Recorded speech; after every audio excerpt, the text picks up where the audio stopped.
My chocolate chip pie recipe without nuts is easy and delicious. It combines the best of chocolate chip cookies and pie into one dessert, so it's sure to be amazing.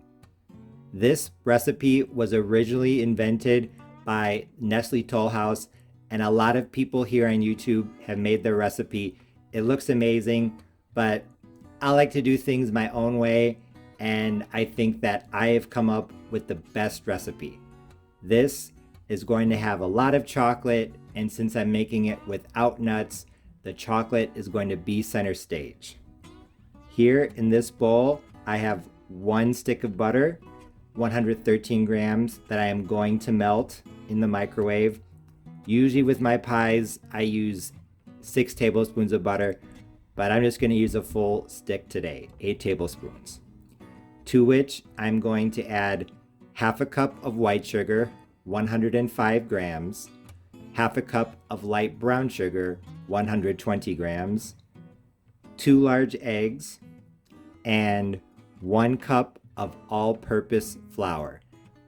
As I measure it, 1 cup is 150 grams. And of course, you cannot have a chocolate chip pie recipe without chocolate chips. So here I am going to use 1 cup, or as I measure, 200 grams of semi-sweet chocolate chips, along with an extra quarter cup, 50 grams. I also have a tablespoon of flour off to the side here. That is to mix with the chocolate chips. Whenever you're adding something to a cake or muffins or something like that, raisins, chocolate chips, walnuts, if you coat them in a bit of flour, it will help prevent them sinking to the bottom. So I'm just going to toss the tablespoon of flour with the 1 cup or 200 grams as I measure it of semi-sweet chocolate chips. I'm also going to add 1 teaspoon of vanilla, 1/8 of a teaspoon of salt. Once I mix everything with those chocolate chips off to the side, I'm going to pour it into the pie crust, and then I'm going to put some extra chocolate chips on the top, just because sometimes chocolate chips, if they're in batter, they're not as visually obvious. So by putting some more on the top, there's going to be no mistaking this for a chocolate chip pie. Over there I have my 9-inch pie crust. It's unbaked, so all I have to do is mix everything together. But first, I'm going to melt the butter.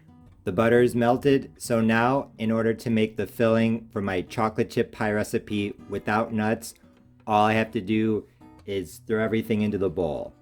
However, first I'm going to start with the sugar and the flour.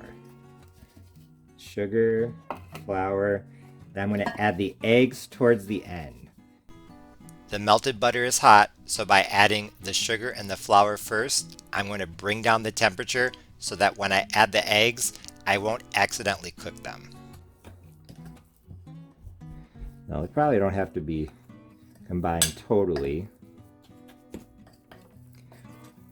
Before I add the eggs, okay. Now the eggs. And I am going to add the eggs before I add the chocolate chips, because if I mix the batter for the filling a lot, I'm afraid that I'll break up the chocolate chips.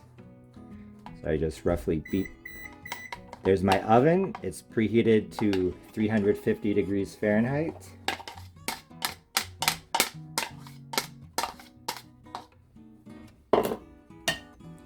I'm just stirring. Even though I'm making this without nuts, you could definitely add some pecans, walnuts, coconut. I saw someone did toffee bits.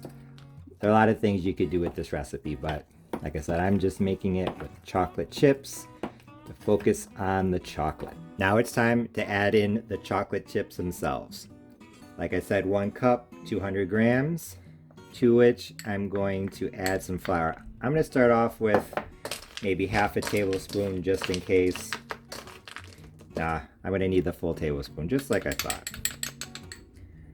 But as usual, add a little bit at first, because you can always add more later, but you cannot take away. So as I'm stirring the flour into the chocolate chips, I am going to add in the vanilla and the salt. The chocolate chips are now coated with flour. I think 1 tablespoon was enough. So now I'm just going to add them into the rest of the filling. I'm going to stir in the vanilla and salt really quickly. And now in goes the chocolate chips.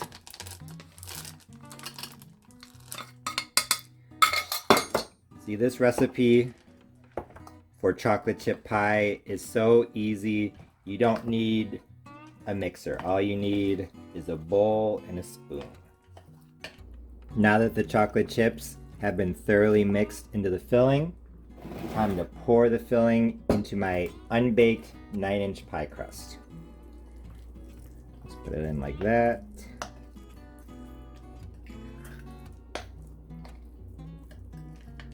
And then smooth it out. Once the chocolate chip cookie filling is in the pie crust, just take a spatula or the back of a big spoon and smooth it out the best that you can. Then the finishing touch. I am going to add some extra chocolate chips to the top because, like I said, sometimes when you're making chocolate chip cookies or something with chocolate chips or any mix-ins, they're hidden by the batter a bit. So I am going to add an extra 1/4 cup to the top. So 200 grams of chocolate chips are in the pie, and then 50 grams extra are sprinkled on top. If you buy a bag of chocolate chips in the United States, they are usually, I think, 12 ounces. If I'm not mistaken, you will be able to make this chocolate chip pie recipe without nuts with just one bag. And you actually won't use all of the chocolate chips, so there will be enough for quality assurance testing. I just pulled my chocolate chip pie out of the oven. It was in at 350 degrees Fahrenheit, uncovered for 45 minutes. 4-5. This pie both looked and smelled incredible, so I couldn't wait until it cooled down enough to cut the first slice and give it a try. And when I finally did, I knew for a fact that my chocolate chip cookie pie recipe was a total success. Even though I love desserts and I do like chocolate, I usually prefer fruit-based desserts. That's why I have so many pies and cobblers here on my channel. That being said, I actually fell in love with this chocolate chip cookie pie at first bite.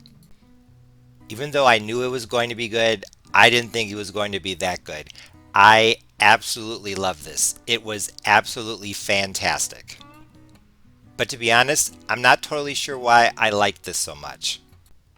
In terms of appearance, I think it definitely lived up to its name. It looked like a chocolate chip cookie inside of a pie.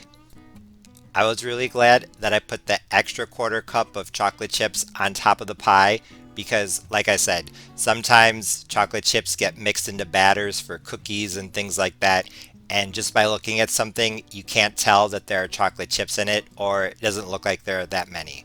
That's why I think it's a good idea to save some chocolate chips off to the side so that you can put some on right before your cookies or pie go into the oven. Another thing I liked was that inside of the pie, the chocolate chips were evenly distributed. A lot of recipes for chocolate chip pie on YouTube, unfortunately, it looks like a lot of the chocolate chips sink to the bottom, forming a chocolate layer underneath a cookie layer. I'm sure those pies are delicious, but I really liked that with my chocolate chip pie recipe, you can not only see the chocolate chips on top of the pie, but you could also see the chocolate chips distributed evenly throughout the filling. I think that adding more flour to the batter, along with coating the chocolate chips in flour before adding them in, helped to keep the chips from sinking to the bottom. Another thing I liked about this chocolate chip cookie pie was that in spite of having a lot of chocolate chips, it wasn't that sweet. I felt like the cookie part was just sweet enough to complement the chocolate chips. Earlier in the video, I said I wanted to make this version plain so that the chocolate could take center stage, but I'd also like to try other versions with nuts or maybe coconut. Normally, I eat my pies plain, but this one was great with ice cream. Ice cream elevated this chocolate chip cookie pie to the next level. I also like the texture. It was soft without being gooey, and honestly, I thought it was just perfect. Another tweak you might want to make to this recipe is using mini chocolate chips. That way, the chocolate would be more evenly distributed throughout the pie. I went with the larger chips because they're more visually impactful, but like I said, I think mini chips would be interesting. Like I've already said, my chocolate chip cookie pie recipe was absolutely fantastic. It was delicious, it was easy to make, I didn't need any special equipment. I highly recommend you give this recipe a try. This would be the perfect dessert for Father's Day, July 4th, a barbecue, even Thanksgiving, Christmas, or just because.